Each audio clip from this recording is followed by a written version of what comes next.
Guys, dito ulit tayo sa ilalim ng isang multicab. Si reklamo nila may lumalagatok daw ang kanyang manibela. Siya, pag pihit mo nga, i-play lang.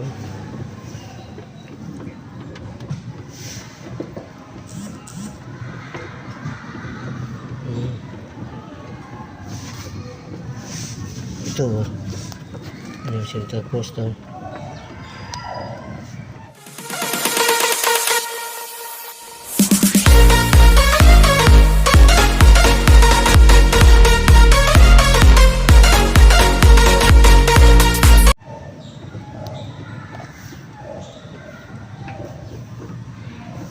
Nakasan mo.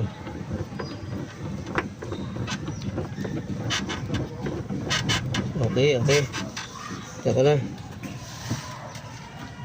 Thank you. Ito ang kanyang center post.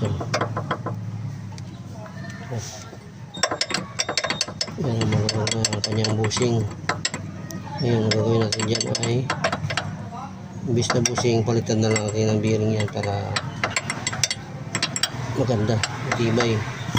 Okay, kalasin ko muna yan, kalasin natin to. Gagawin mo dyan ay lugan mo to yan.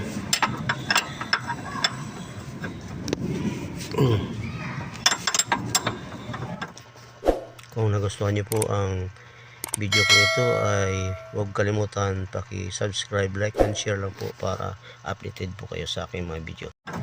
Yan, log na. Tapos ito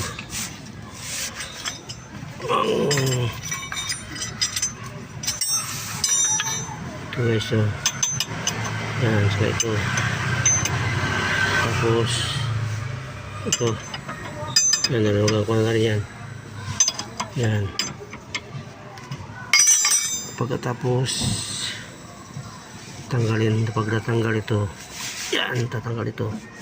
Okay, ito mga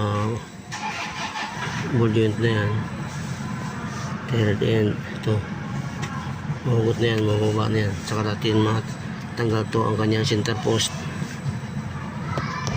Okay guys, ito na yung ating center post. Yan ang diferensya niya. Ito ang kanyang bushing ay sira na yung guma. Naalog na.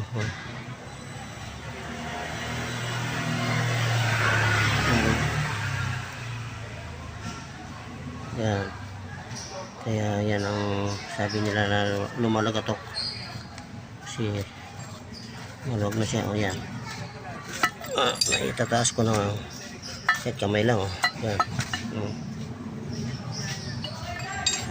Basta sira na yung kanyang bushing, rubber bushing. Kaya mas maganda nito ay palitan na ng bearing.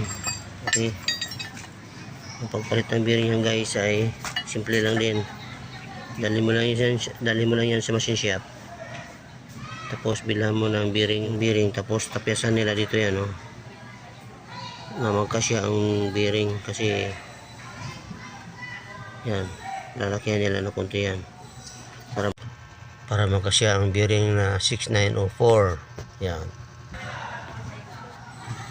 Kaya bahala na dyan mamaya yung masiship. Okay, ito na guys yung ating center post.